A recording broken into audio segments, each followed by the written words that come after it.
जब से सीबीएसई का रिजल्ट आया है 12 के बाद, उसके बाद मैंने क्या देखा कि बच्चे इतना ज़्यादा परेशान है, इतने ज़्यादा डिप्रेशन में है, इतने ज़्यादा उनके अंदर एंजाइटी है कि जिसको देखना बड़ा मुश्किल है। तो मैं आपको बताऊं, यहाँ पे जो थंबनेल पे लिखा हुआ है ना कि सीबीएसई को करोड़ों का फायदा हुआ, तो कैसे हुआ ये मैं आपको बताता हूँ। जैसे ही मैं आगे बढ़ा तो मैंने क्या देखा कि कुछ बच्चों ने मुझे कमेंट किया कि सर सीबीएसई ने ना तो मनी बैंक बना रखा है, पैसे कमाने का जरिया बना रखा है।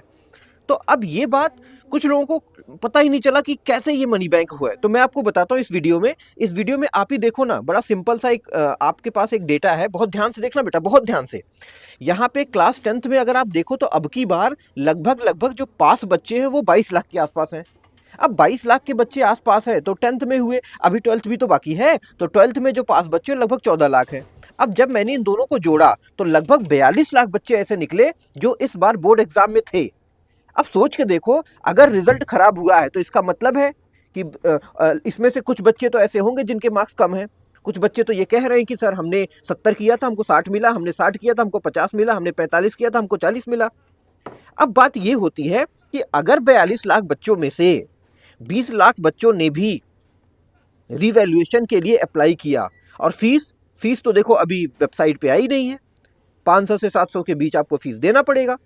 अब 500 रुपए भी अगर मिनिमम मैं रख लूं, और 42 लाख को छोड़ो, अगर 20 लाख बच्चों ने भी रिवैल्यूएशन के लिए अप्लाई करा तो कहीं ना कहीं 500 मल्टीप्लाई 20 लाख और ये 100 करोड़ निकल के आएगा।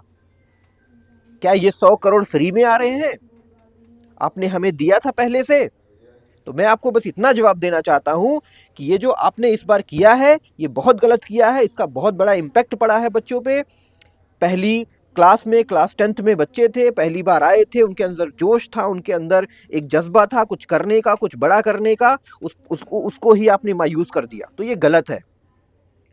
अब आगे बढ़े तो थर्ड पार्टी, अब इसकी बात आती है।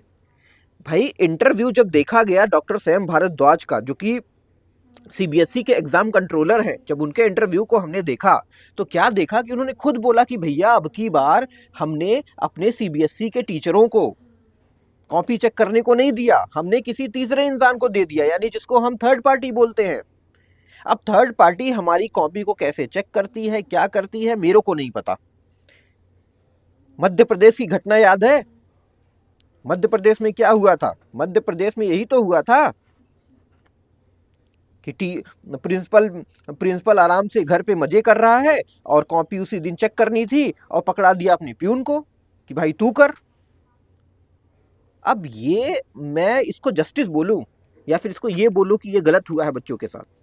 भाई हो सकता है ये मध्य प्रदेश की घटना है, लेकिन जब आपने थर्ड पार्टी को दिया तो थर्ड पार्टी ने सही तरीके से चेक किया, उसके ऊपर मॉडरेशन पॉलिसी लगाई या नहीं लगाई, क्या किया अपने एंड से, क्या इसकी इंफॉर्मेशन आप हमें दे सकते हो? हो सकता है कि एमपी में भी हो सकता है थर्ड पार्टी को दिया आपने, थर्ड पार्टी ने किसी और को दे दिया, भाई जल्दी जल्दी चेक कर दे, खत्म कर बवाल और हमारा काम खत्म हो, हमें पैसे मिले, हम तो छुट्टी। अब इस बात को जस्टिफाई करना बड़ा मुश्किल है। एक तो दूसरी बात क्या थी कि आपने पेपर बड़ा टफ सेट कर दिया था। 12th का पेपर, 12th में फिजिक्स का आपको पता है ये कितना टफ आया था, सारे बच्चों को पता है। 10th में देखा जाए तो मैथ्स और साइंस का पेपर बड़ा टफ आया था।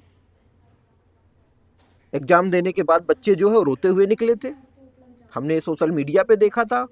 मैं तो एक स्कूल के बाहर गया था, वहां देख रहा था बहुत से बच्चे निकल रहे थे। मैंने पूछा भैया क्या हो गया? कहते भैया 12th का एग्जाम था, फिजिक्स का पेपर खराब हो गया। हमने कहा ऐसा क्यों हुआ? तो बच्चों ने बोला कि सर वो नीट लेवल का आ गया था, जेई लेवल का आ गया था। तो ये जो पेपर है ये आपने इतना टफ क्यों सेट किया भाई? आपको पता नहीं है क्या इस बात का?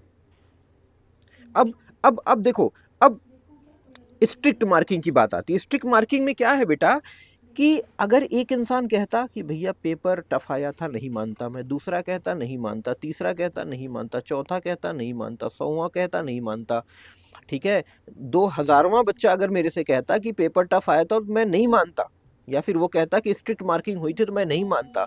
लेकिन मैंने क्या देखा कि पूरे भारत में सीबीएसई से कनेक्टेड जितने बच्चे हैं उसमें से 80% से ज़्यादा बच्चों ने ये माना कि सर अब की बार जो हम एक्सपेक्ट किए थे, जो हम सोचे थे कि हमारा 80 आ जाएगा, हमको 70 दिया गया, हमको 60 दिया गया, हमको 50 दिया गया। ये तो गलत है ना? ऐसा नहीं होना चाहिए ना।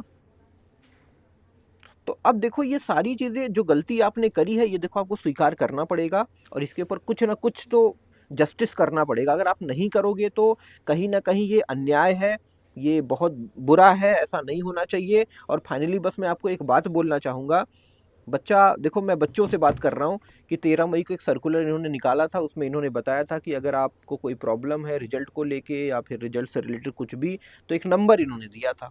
अब कल मैं इस नंबर पे भी कॉल कर रहा था, भाई साहब नॉट रीचेबल जा रहा है। क्यों भाई, पागल हैं हम लोग?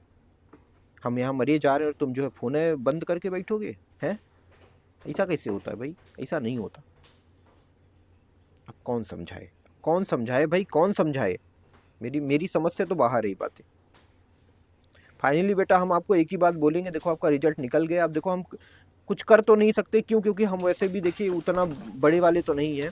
लेकिन हाँ, अगर आप चाहो तो इस चैनल को लाइक और सब्सक्राइब करके ज़रूर बड़ा बना सकते हो, अगर आप चाहो तो।